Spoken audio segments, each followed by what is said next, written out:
Well, first of all, a big thank you for the opportunity to participate in this meeting for the first time. These are my conflicts of interest. So as the previous speaker has already alluded to, current generation DES have weaknesses. As we see here, the DES which we use every day are better than first generation DES and better than bare metal stents in terms of the first year TLF rates. But as we move on, every year we have a 2 to 3% increasing rates in stent-related adverse events. The leave nothing behind theory, which we've heard about by the previous speaker, of course, is very appealing. In the resorbable scaffold technology, we have seen here that with Absorb, there were higher rates of stent thrombosis, scaffold thrombosis in the first number of years. And even after that, after resorption, there was an incremental rate every year similar to metallic DES. In terms of DCB, yes, lots of beautiful cases.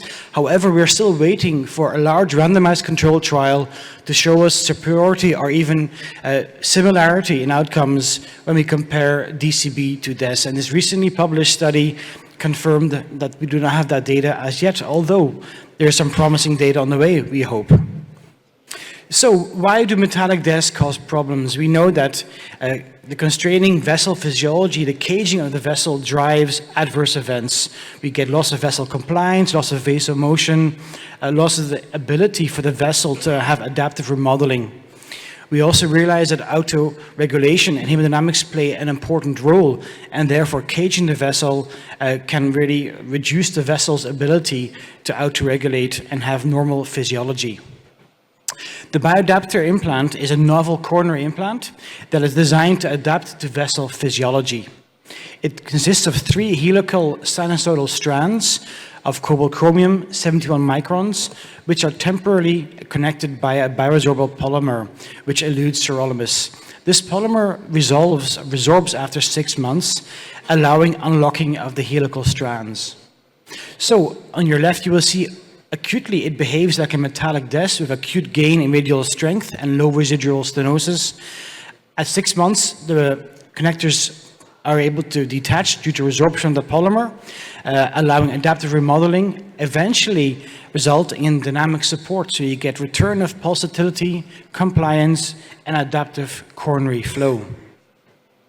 You can see here on the left, this is the acute implantation IVUS. And then we see here at 6 months, the base coat and top coat of the polymer resorb, allowing unlocking of the vessel and return of normal physiology and vasomotion. Of course, since the Absorb story, we've realized that we need to have more and more robust data when we introduce a new device into the market. This is the ESC-EAPCI task force, which have developed a framework for new devices. On the left-hand side, you can see all the different steps they have to go through. Preclinical work, animal studies, pre-market work, including a first-in-man, lots of invasive imaging, and thereafter post-market randomized control trials, large cohorts, long-term follow-up to really give us safety data. And on the right, you can appreciate that for the Biodaptor, we really have gone through all these steps. We have quite a lot of bench tests performed, mechanistic studies, first-in-man studies, and now we also have data from 2 large randomized control trials comparing it with contemporary gold standard DES, the Onyx. So I will present you some data of these studies in the next few minutes. The first randomized control trial performed was the Biodaptor RCT, performed in 34 centers around the world, where 445 patients were randomized to either the Dynamics Biodaptor or the Onyx. There was a large subgroup of subgroup analysis in terms of imaging using IVUS OCT. The first year primary endpoint was TLF for non-inferiority. This has been published. So today we'll present a bit more data on the 2-year clinical follow-up. In terms of method of action, the Biodaptor was shown to have on QC analysis an acute gain similar to the Onyx, and at 1 year there was a lower diameter stenosis. This is probably because of endothelialization allowing for the vessel to grow in size, so you get a lower percentage of luminal loss.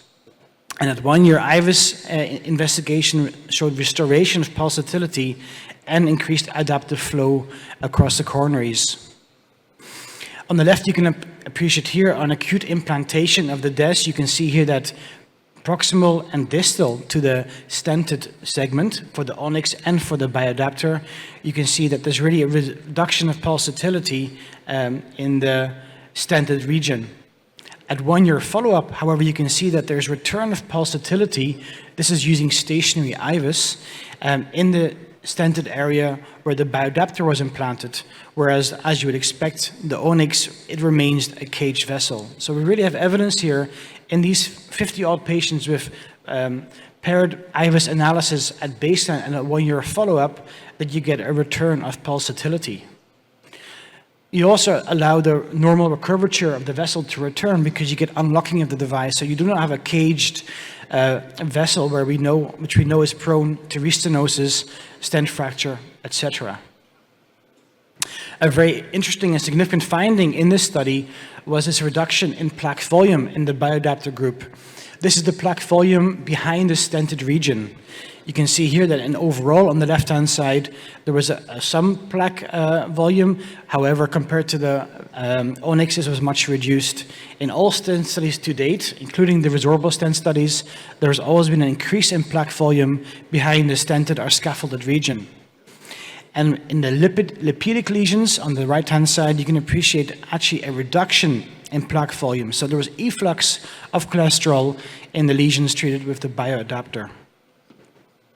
Looking at the results up until 2 years for the target lesion failure rate, you can see here that from 6 months onwards, really, there's divergence in the Kaplan-Meier curves. So at 2 years, the TLF rate for the biodaptor was 2.3% compared to 5.4% for the onyx. So this was statistically significant, lower rates of target lesion failure.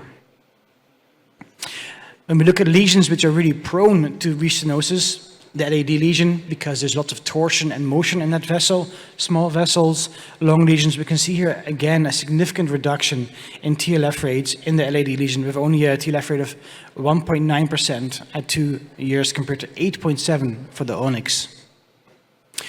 Moving on to look at the Infinity Sweetheart study. This was presented at ESC and also at TCT in November and published in The Lancet. Large study, almost 2,500 patients in Sweden using the SCAR registry, where these patients were randomized to either the biodaptor or the Resolute Onyx. 100% follow-up was achieved for these patients. We can see here that it was mainly ACS patients, 75%, STEMI, non-STEMI, unstable angina, and 1 in 5 patients had chronic coronary syndrome. We can look here, there were some calcified lesions, some tortuous lesions present, but overall, of course, it wasn't a very complex population and group. So at 1 year, the TLF rate was 2.35% for the dynamics versus 2.77% for the onyx, and thereby the primary non-inferiority endpoint was met. Looking at the powered secondary endpoint landmarks from 6 months to 1 year, we can see a significant reduction and plateauing of the TLF and TFF rates in the biodaptor group compared to the onyx. There only were a number of cases of TLF in the biodaptor group, whilst there were about 16 between 6 months and 1 year in the onyx group. Another powered secondary endpoint was the TLF rate in patients with ACS. As I mentioned, almost 80% of patients in this study had an ACS. And you can see here in the first part of the graph that between month 0 and 6, there was really no significant difference between the biodaptor and onyx. But from 6 months onwards, you can see the divergence of the Kaplan-Meier curves and very low event rates in the biodaptor group. What about high-risk lesion groups? I've mentioned to you the LAD, small vessels, long lesions. Again, here we can see a significant reduction in TLF rates in the LAD lesions. And when you look at the small vessel, long lesion, and just to your attention, long lesions, almost 700 patients in the biodaptor group, there were no TLF rates between 6 and 12 months. And we can see here throughout the subgroups a consistency of findings of really favoring the biodaptor over the onyx. So the Infinity Sweetheart is a large-scale, multi-center randomized controlled trial with a 100% follow-up. There were low and non-inferior TLF rates at 12 months, with a significant reduction in TLF and TVF, and even flattening of the event curves from 6 months onwards in favor of the bioadaptor, suggesting that this really effect is consistent across the different subgroups. This is published in The Lancet simultaneously during TCT in October 24. So key takeaway messages then. The dynamics bioadaptor represents a new approach with a design and mechanism of action aimed at reducing these device-related adverse event rates. We now have 2 large randomized controlled trials confirming consistency of low and plateauing adverse event rates versus the Onyx-DES. The reduction in event rates may be due to the mechanism of restoring of hemodynamics modulation with restoration of vasomotion and physiology. And I would suggest that these data support the effectiveness of the dynamics and really show that treating using this device in a wide group of patients potentially offers an advancement over current technology. Thank you very much.